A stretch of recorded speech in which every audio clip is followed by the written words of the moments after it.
সকালটা ছিল অন্য দিনের মতোই, কিন্তু রাশেদের জন্য দিনটা ছিল আলাদা। গ্রামের ধুলোমাখা রাস্তায় দাঁড়িয়ে সে মুঠো করে ধরে রেখেছিল কয়েকটা খুচরা টাকা। চোখে দুশ্চিন্তা, কিন্তু মনে আশা।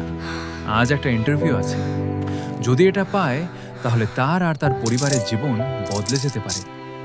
পুরনো শার্ট, কাঁধে ব্যাগ আর বুক ভরা স্বপ্ন নিয়ে সে ভিড় বাসে উঠল। বাসে ঢুকেই সে বুঝতে পারল আজকের পথটা সহজ হবে না। চারপাশে অচেনা মানুষ, ঠাসাঠাসি ভিড় আর কন্ডাক্টরের তীক্ষ্ণ দৃষ্টি, সব মিলিয়ে এক অস্বস্তিকর পরিবেশ। হঠাৎ কন্ডাক্টর চিৎকার করে বলল, এই ছেলেটা, টিকিট!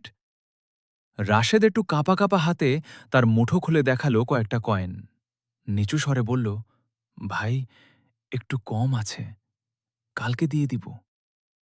কথাটা শেষ হতে না হতেই কন্ডাক্টর রেগে উঠল, টাকা নাই তো বাসে উঠছ কেন? চারপাশে যাত্রীরা তাকিয়ে রইল। তারপর ধীরে ধীরে কেউ হাসতে শুরু করলো। কেউ বলল, হেই, গরিবগুলা সব ফ্রি ঘুরতে আসে। কেউ আবার আঙুল তুলে দেখিয়ে হাসাহাসি করল।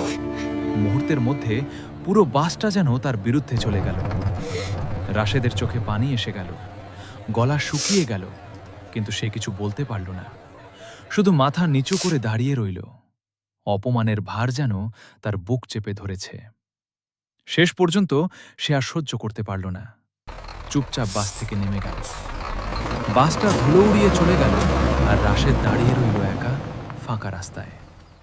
তার চোখে জল, কিন্তু সেই জলের ভেতরেই জ্বলে উঠল এক নতুন আগুন। সে নিজের চোখ মুছে আকাশের দিকে তাকিয়ে মনে মনে বলল, একদিন আমি প্রমাণ করব, গরিব মানে দুর্বল না। সেদিনের অপমান তার ভেতরে একটা জেদ তৈরি করল। কখনো গাছের নিচে বসে পড়ত, কখনো কুপির আলোয়। অনেক দিন না খেয়ে থেকেছে, অনেক অপমান সহ্য করেছে, কিন্তু নিজের লক্ষ্য থেকে এক পাও সরেনি। সময় গড়াতে লাগল। ধীরে ধীরে তার পরিশ্রম ফল দিতে শুরু করল। ছোটখাটো কাজ থেকে সে টাকা জমাতে লাগল, নতুন কিছু শেখার চেষ্টা করল। একসময় সে একটা ছোট ট্রান্সপোর্ট ব্যবসা শুরু করল। প্রথমে একটা পুরনো গাড়ি, তারপর ধীরে ধীরে আরও গাড়ি। বছরের পর বছর কঠোর পরিশ্রমের পর একদিন সে নিজের কোম্পানি দাঁড় করালো, রাশেদ ট্রান্সপোর্ট। সেই নামটা তার জীবনের গল্প বলতো, কষ্ট থেকে উঠে দাঁড়ানোর গল্প। এক সকালে সেই একই রুটে একটা নতুন ঝকঝকে বাস দাঁড়িয়েছিল। বাসের গায়ে বড় করে লেখা, রাশেদ ট্রান্সপোর্ট। গ্রামের মানুষজন অবাক হয়ে তাকিয়ে আছে। বাসের সামনে দাঁড়িয়ে আছে এক আত্মবিশ্বাসী যুবক। সে আর সেই আগের রাশেদ নয়। পরিপাটি পোশাক, চোখে আত্মবিশ্বাস, মুখে শান্ত হাসি। সে ধীরে ধীরে বাসে উঠল। ভিতরে ঢুকতেই তার চোখ পড়ল এক পরিচিত মুখে, সেই কন্ডাক্টর। কন্ডাক্টর প্রথমে চিনতে পারেনি, কিন্তু রাশেদ কাছে গিয়ে শান্ত গলায় বলল, মনে আছে, একদিন আপনি আমাকে এই বাস থেকে নামিয়ে দিয়েছিলেন? কথাটা শুনেই কন্ডাক্টরের মুখ ফ্যাকাশে হয়ে গেল।